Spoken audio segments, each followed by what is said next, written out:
Well, here we are again. I just recorded another video that I'm just going to promptly delete because it was a complete waste of time. So let's talk about this one. So I built this one-cylinder piston engine, non-modified parts from Green Gecko. Works utterly fantastically well. You can look at my previous videos to see how well this thing works. Very, very nice build. Very, very clean. Very, very operational. Very, very impressive. And again, no modified parts, no modified switch, no modified piston. This guy is ubiquitous back in the day. This is basically the one small piston engine that they always had way back in the day.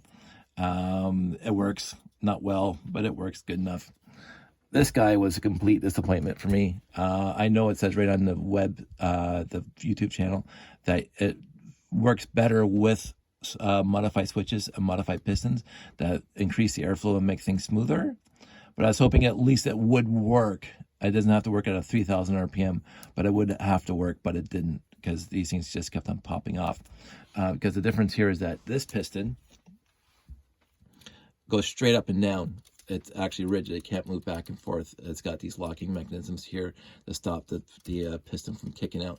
So it uses this little lever system here, this little pivot points here to go back and forth. And then of course that turns this, which turns the switch. This thing didn't have that. This thing basically, the pistons are only fixed at the top, so they can actually swing around. And so when the piston pulls force down here, the switch, the little doodad here that's connected to the top of the switch can pop off, so the piston's not sticking out this way. And that's what happens here, because there's no way of locking this doodad on top of the switch. There isn't, unless you want to glue it, and I'm not going to glue it. So I was very disappointed by this one. But again, they've proven themselves in other factors, so I mean, I'm not holding this against them. Like, I can push them down just those couple turns here this way. I have to push these back down. So it's a bit of a disappointment, but I'll leave it together in case I want to build a better one in the future. But I had to go way back in my Wayback Machine, in my mind, when I first got pneumatics and started surfing the internet. Well, I had pneumatics for a long time, but when I first started surfing the internet, and I honestly cannot remember the web page where I got this idea from, but there was a guy out there who did some beautiful hand drawings of his builds. There was a clock mechanism, like a regular clock face, and the hour hand and the minute hand, that he drew them all out nicely with color codes for the depth and stuff like that. So I went to his page a lot, but he also had what I considered to be a very whimsical pneumatic engine. And I took his idea and I tried to build it as he showed it in his drawings, and I appreciated his efforts, but I'm more of a literalist, and I don't like whimsy in my builds. So I took his complete idea of the mechanisms and I built my own. Excuse me. And it sort of looks like this, but again, I couldn't even find the webpage now. I couldn't even remember tell you who did it. It's kind of sad, because it's a brilliant. I loved his drawings, and I got a lot of help with Technic builds back in the day from his webpage, and it was well over 10, 15, 20, well, not 20 years ago, but 15 years ago when I was doing this stuff. So I took his whimsical piston pneumatic engine, and I modified it to the way I wanted to, which kind of looks like this, with basically an A-frame, and the piston on one side, the flywheel on the other side, and the switch right in the middle. Now, this doesn't really need too much explanation, but I'll do some anyway.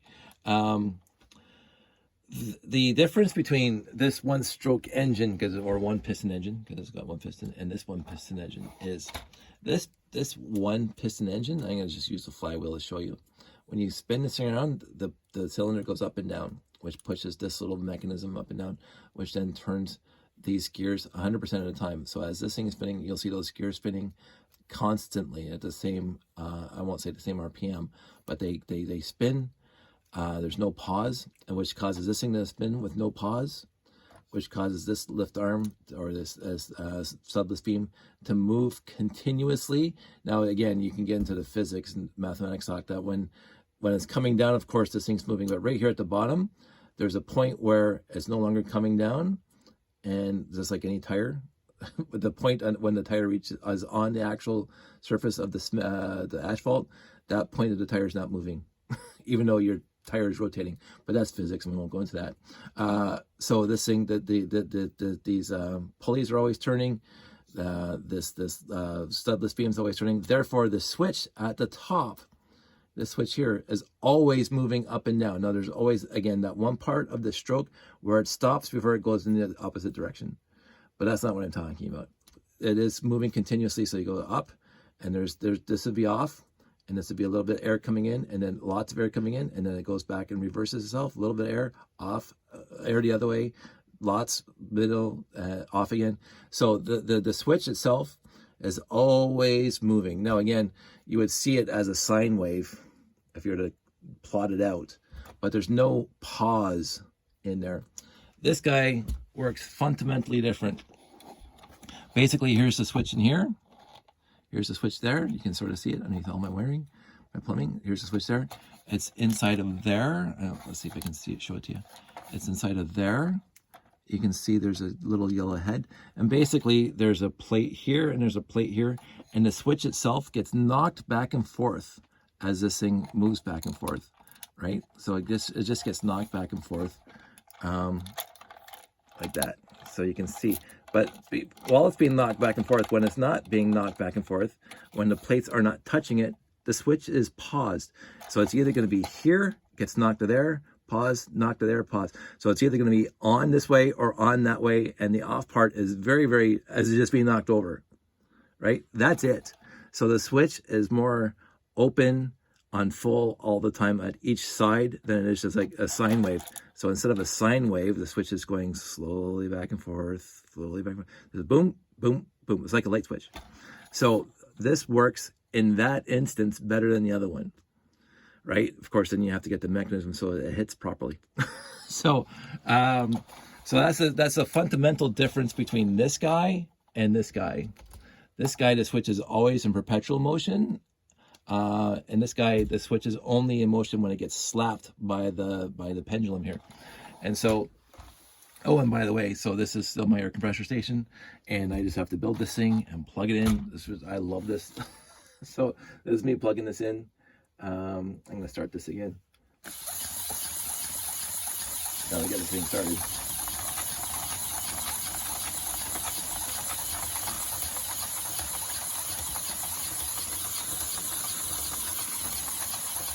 And I'll just go and go and go. Why is that side not open? Oh, let me just stop this for a sec. I'm noticing that one of my gears has come off. That's not good. So there, it is the one part of this mechanism that's not solid. Is that I should have used, I don't know what I could have used differently. But I want to reinforce that part because this part's, I think this 3 lift arm is not as, I think it might be a hair crack because the axle keeps on working itself out. So let's get this thing going again.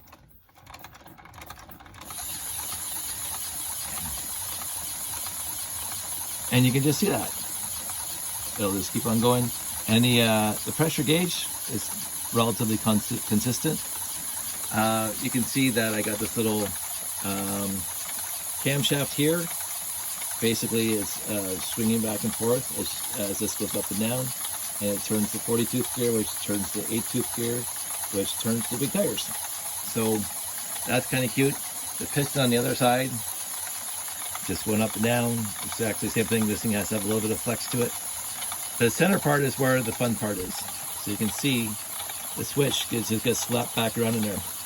That's it. So there's a plate here and there's a plate here, and it just kind of slaps it around. I don't know if you can see it from the, let me see if you can see it from the top. Go in there. So you can see there's air between the switch, the little, and I use this little yellow piece on top of the switch right here. So you can just see it get slapped around in there. So it just means that the switch is here, boom, slap there, slap there, slap there, back and forth. And that just seems to be a lot smoother in one instance. But again, you have this huge kind of oil derrick rig kind of thing. And you can see what I'm seeing on the screen because the refresh rate that is flowing at a different speed on one part because the design on the screen for the tires is different. I think it's fantastic. And this is built straight from memory, what I did before. And I made it smaller. The one I built before had like all the air storage tanks on the bottom and the pump on it. Well, and I said, well, I got my air station down, so I can just do this. But you can also see as it's working, and it's not an illusion by the camera. This beam here is bent half the time because as this thing is trying to force its way up to turn this thing around, the pneumatic cylinder is very, very strong. And you can actually see that it comes off again. So I have to fix that. I have to fix that. So you can see that the base plate is moving around. That's how strong this is. So I'm going to fix that little piece there. I'm going to replace it with another. Get my yellow lift arms out. Replace it. I think it's cracked. This guy here. But overall, I'm very pleased that I remembered. And again, I built this whole thing from memory. And it's a lot different than the original one because I built it a lot smaller this time. But I really wish I could remember who did it in the first place because I loved his build. But unfortunately, I don't remember, and I couldn't find it when I was looking for it. I think it's Leo somebody, but couldn't find it. C'est la vie. I'm going to fix my little mechanism there, but I think you get the general gist for 11 minutes about how wonderful this thing is, and that's it. I hope everybody's doing well. I want everybody to take care. We got a long weekend right now. It's Family Day weekend, so I'm going to spend some time with the family. And know that I appreciate all of you, and I hope everybody's doing well. You guys all stay safe, take care, and I'll talk to you soon.